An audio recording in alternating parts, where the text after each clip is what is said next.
Mm-hmm. I'm assuming for it's the people who are participating. Mm-hmm. And you can either vote by calling or sending a text message. And when was this? Oh, back in 2001 to 2007. Okay, so back when cell phones were not popular. Yeah, and you usually had to pay Mm-hmm. so there you could either call and but then you have to wait in line because it's just a bunch of people receiving your call and they have to answer it.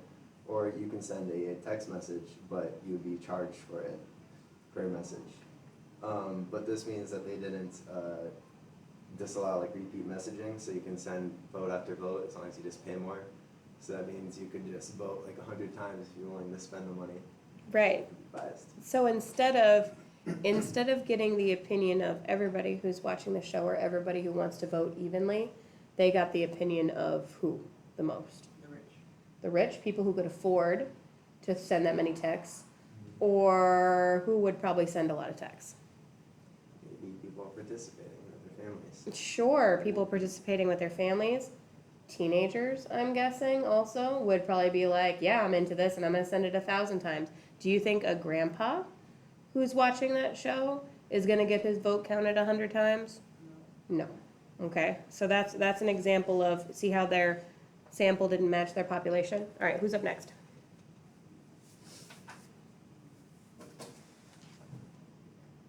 You want to go, Noah? I had a poll sent out by the Literary Digest between 1916 and 1936. And essentially they sent out like a postal card, and on that postal card there was a poll.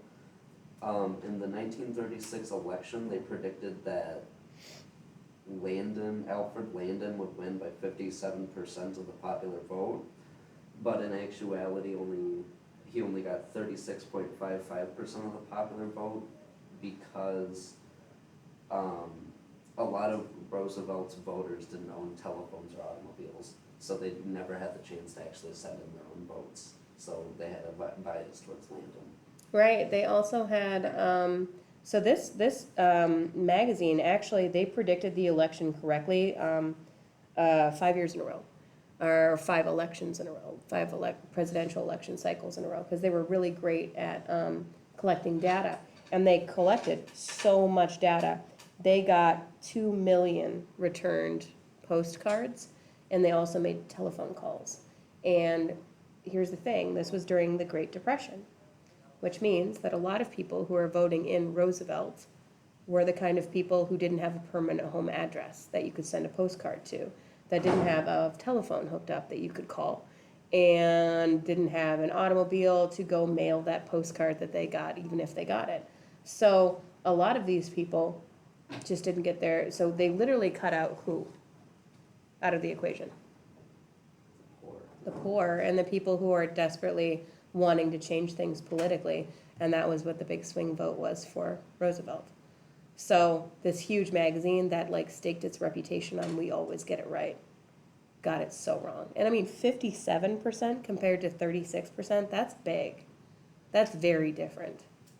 Okay, how about the affairs one? Does one of you want to talk about it? Okay, you both look like you'd rather die. All right, I'll try it. So what happened with this is that there was a woman who had a career about writing about women, and her name was Sheer Height, and she made a huge like headlines in 1987 because she sold a book that basically said, look, I got 4,500 surveys from women where I put it in this women magazine, and 100,000 women were there, and it basically she just asked them in this survey, have you ever cheated on your husband? And it turned out that over half of the women were cheating on their husbands currently. And so then she published this thing saying over half of women in America are cheating on their husbands currently, right? Not like has at some point, but like is right now cheating on their husbands. And it was this huge controversy. So her data was right. She was getting the data correctly. But here's the thing. She put this questionnaire in a woman's magazine. So who's gonna buy a women's magazine? Women, but also usually women, this is a modern women's magazine, so usually very progressive women are buying this, right? Not like your grandma who's super conservative and not interested in those kind of newfangled ideas. So she's not even seeing the survey. Next, who answers surveys? Who sends them in the mail?